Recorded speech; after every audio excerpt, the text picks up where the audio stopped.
सभी भाइयों को राम राम। मैं निशांत आप सभी का स्वागत करता हूं। यूपीएससी पीटी 2023 में इम्पॉर्टेंट जो जियोग्राफी के पॉइंट ऑफ व्यू से है, भारत के प्रमुख बंदरगाह उन पर चर्चा करने वाले हैं। एक प्रश्न शायद यहाँ से आ जाए, है ना, तो स्ट्रेटेजी का एक पार्ट है और जियोग्राफी में पूछा सकता है आपसे, तो इसको चर्चा करें। तो पश्चिमी घाट पूर्वी घाट हो सकता है पूछा जाए आपसे, कौन सा किसके पॉइंट ऑफ व्यू से क्या महत्वपूर्ण है ये पूछा जाए आपसे, है ना। तो चलिए शुरू करते हैं, देखते हैं क्या है। पहले पूर्वी तट पश्चिमी तट कौन सा कहाँ बंदरगाह, इस पर चर्चा कर लेते हैं। जैसे देखिए सर, अगर हम बात करते हैं किसकी, बात कर ले पहले पूर्वी तट की। सेशन शुरू करने से पहले वही एकमात्र निवेदन जो हम भी कर रहे हैं, आपसे सब करते हैं, सब्सक्राइब कर लें, लाइक कर लें और शेयर कर दें दोस्तों तक। अगर अच्छा लगे तो, नहीं अच्छा लगे तो कोई बात नहीं दोस्त, ठीक है। पूर्वी तट का जो है ये है पत्तन, तमिलनाडु।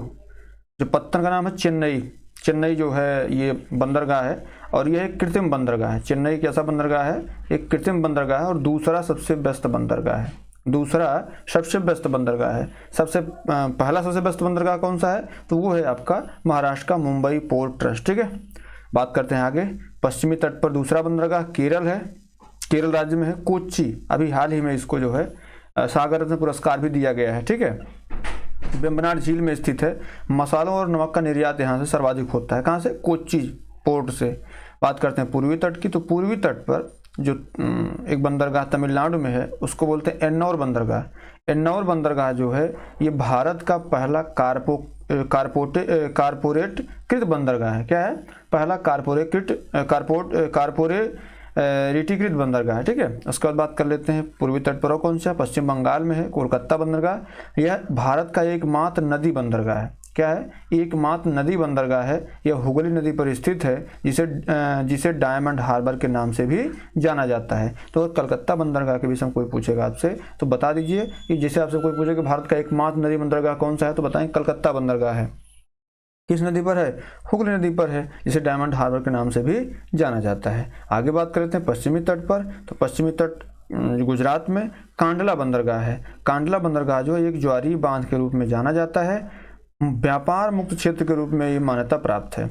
कार्गो की मात्रा के हिसाब से सबसे बड़ा बंदरगाह जो है ये आपका कांडला बंदरगाह है। इसको आप कभी मत भूलिए कांडला बंदरगाह के विषय में कि ज्वारी बंदरगाह है। ज्वारी बंदरगाह के अभी हम फिर डिस्कस करेंगे इसको, ठीक।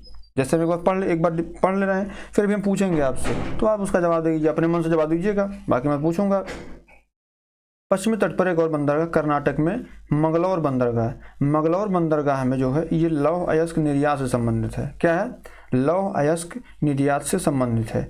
बात करते हैं पश्चिमी तट पर और किस बंदरगाह की, तो गोवा बंदरगाह। इधर आप देखेंगे पश्चिमी तट है, जैसे ये भारत नक्शा बनाएंगे ना, तो ये आपका पश्चिमी तट है, ये पूर्वी तट है, इस पर चर्चा कर ले रहे हैं। तो पश्चिमी तट पर यहाँ पे आपका गोवा स्थित है। तो गोवा में क्या है, मार्मा गोवा बंदरगाह है। मार्मा गोवा बंदरगाह पूछा था कहाँ पे, पिछली बार पेपर में आया हुआ था, तो ये जुआरी नदी के मुहाने पर स्थित बंदरगाह है। महाराष्ट्र में और कौन सा बंदरगाह है, जैसे भी महाराष्ट्र की बात करें तो महाराष्ट्र में जो है मुंबई पोर्ट। अभी हम देखे थे जो पूर्वी तट पर तमिलनाडु की बात हो रही थी, तो तमिलनाडु चेन्नई बंदरगाह की बात हो रही थी। चेन्नई बंदरगाह दूसरा सबसे व्यस्त बंदरगाह है। जो मुंबई पोर्ट ट्रस्ट है ये भारत का सबसे व्यस्त बंदरगाह है और भारत में सबसे बड़ा प्राकृतिक बंदरगाह है, ठीक है। सबसे बड़ा प्राकृतिक बंदरगाह है ये, कौन सा, मुंबई पोर्ट ट्रस्ट। सबसे बड़ा बंदरगाह, सबसे बड़ा प्राकृतिक बंदरगाह है, सबसे व्यस्त व्यापारिक बंदरगाह है। दूसरा व्यस्त बंदरगाह कौन सा है, वो आपका चेन्नई बंदरगाह है। चेन्नई बंदरगाह एक कृत्रिम बंदरगाह है, ठीक है। तो अभी चलिए हम आपसे पूछते हैं कि व्यापार मुक्त क्षेत्र के रूप में मान्यता प्राप्त बंदरगाह कौन सा है, तो आप बताइए क्या, आप बताएंगे भैया कांडला बंदरगाह। कौन सा है, व्यापार मुक्त क्षेत्र जो है यहाँ पे कांडला बंदरगाह है। बात क्लियर है। हम आपसे पूछे कि भैया लौह अयस्क निर्यात संबंधित कौन है, तो ये है आपका मंगलौर बंदरगाह। अगर हम ये कहें कि मार्मो गोवा बंदरगाह कहाँ स्थित है, तो आप बताएंगे गोवा में स्थित है। अगर हम आपसे ये कहें कि भारत सबसे व्यस्त व्यापारिक बंदरगाह कौन है, तो आप बताएंगे मुंबई पोर्ट ट्रस्ट है। उसका बाद अगर हम बात करें कि भारत का एकमात्र नदी बंदरगाह कौन सा है, तो आप बताएंगे कलकत्ता बंदरगाह है। और ये कहाँ है, तो ये पूर्वी तट पर स्थित है। पूर्वी तट कहाँ है, पश्चिम बंगाल में। मामला क्लियर दोस्त। और बात करते हैं अगर वेम्बनाड झील की, तो इसमें कौन सा, इसके किनारे कौन सा बंदरगाह है, तो ये कोच्चि बंदरगाह है पश्चिमी तट पर केरल में। तो ये कहानी यहाँ तक की थी। चलिए सर आगे बढ़ते हैं। अगला क्या है, पश्चिमी तट पर और बंदरगाहों के विषय में देख लेते हैं, ठीक है। जैसे अभी जो हम देखे महाराष्ट्र में मुंबई पोर्ट है जो सबसे व्यस्त व्यापारिक बंदरगाह था। और कौन से बंदरगाह हैं जो व्यस्त हैं या जिनके विषय में चर्चा करने लायक है, तो आपका पश्चिमी तट पर एक और बंदरगाह है महाराष्ट्र। महाराष्ट्र में जो है Jawaharlal Nehru port trust JNPT को न्हावा शोवा या नवी मुंबई के नाम से भी जाना जाता है। यह सबसे बड़ा कृत्रिम बंदरगाह है। क्या है? सबसे बड़ा कृत्रिम बंदरगाह है और यह भारत का सबसे बड़ा कंटेनर पोर्ट है। क्या है? यह भारत का सबसे बड़ा कंटेनर पोर्ट है। ठीक है मेरे दोस्त, तो आप इसको याद रख लीजिएगा। महाराष्ट्र में जवाहरलाल नेहरू पोर्ट ट्रस्ट है जिसको हम न्हावा शेवा नवी के नाम से भी जानते हैं या इसको नवी मुंबई के नाम से भी जानते हैं। यह सबसे बड़ा कृत्रिम बंदरगाह भारत का। ठीक है, बात कर लेते हैं पूर्वी तट पे, तो एक और है उड़ीसा। उड़ीसा में कौन सा बंदरगाह? पारादीप। पारादीप कहाँ पे? उड़ीसा में है। इसको नेचुरल हार्बर या लोहे और एल्यूमिनियम के निर्यात से संबंधित ये है। ठीक है, लोहे और एल्यूमिनियम के निर्यात से संबंधित है।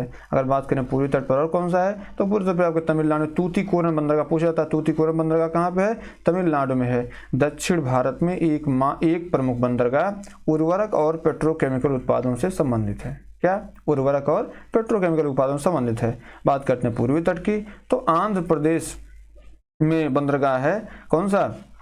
विशाखापट्टनम बंदरगाह। यह भारत का सबसे गहरा बंदरगाह है। जापान को लौह अयस्क के निर्यात का कार्य करता है। जहाज़ों के निर्माण और मरम्मत की सुविधाएं भी यहाँ क्या हैं? उपलब्ध। विशाखापट्टनम कहाँ भैया? आंध्र प्रदेश में है। ठीक है, अगर हम बात करें बंगाल खाड़ी की, तो अंडमान और निकोबार द्वीप समूह पोर्ट ब्लेयर बंदरगाह आपका यहाँ स्थित है। कौन सा? पोर्ट ब्लेयर बंदरगाह। यह बंदरगाह जहाज उड़ान के माध्यम से भारत की मुख्य भूमि से जुड़ा हुआ था। यह बंदरगाह सऊदी अरब और USA सिंगापुर नामक 2 अंतर्राष्ट्रीय शिपिंग लाइनों के बीच में स्थित है। ये कहानी आपकी थी बंदरगाह की। क्या थी? बंदरगाह कहानी थी। देखिए, ये छोटी सी वीडियो हो सकता है यहाँ से एक प्रश्न आपके एग्जाम में आ जाए, तो भारत के प्रमुख बंदरगाह पे से तैयार कर लीजिएगा। उम्मीद करूंगा कि आपको क्लास पसंद है तो प्लीज़ इसको लाइक कर लें, शेयर कर लें, सब्सक्राइब जरूर कर लें। ठीक है मेरे दोस्त, चलिए एक बार इसको फिर से चर्चा कर देते हैं और ये जान लेते हैं कि भैया प्रश्न कैसे बन सकता है। जैसे हम आपसे पूछें कि भारत का सबसे बड़ा कृत्रिम बंदरगाह कौन है, तो आप बताएंगे जवाहरलाल नेहरू पोर्ट ट्रस्ट। हम आपसे ये कह दें कि भैया भारत का सबसे गहरा बंदरगाह कौन सा है, तो आप बताएंगे विशाखापट्टनम। विशाखापट्टनम बंदरगाह कहाँ स्थित है, तो आप बताएंगे आंध्र प्रदेश में। कुछ लोग उड़ीसा मार देते हैं, मत मारिएगा। और उसका पोर्ट ब्लेयर की बात करें, कौन सा बंदरगाह कहाँ स्थित है, तो अंडमान और निकोबार द्वीप समूह पर। यह बंदरगाह जहाज और उड़ान के माध्यम से भारत की मुख्य भूमि से जुड़ा हुआ था। यह बंदरगाह सऊदी अरब और USA सिंगापुर नामक 2 अंतर्राष्ट्रीय शिपिंग लाइनों के बीच में स्थित है। तो इसको आप याद कर लीजिएगा मेरे दोस्त। ये बहुत छोटी सी क्लास थी। ठीक है, तो सब्सक्राइब कर लिया होगा आपने, अब भेजा दीजिए। नमस्कार।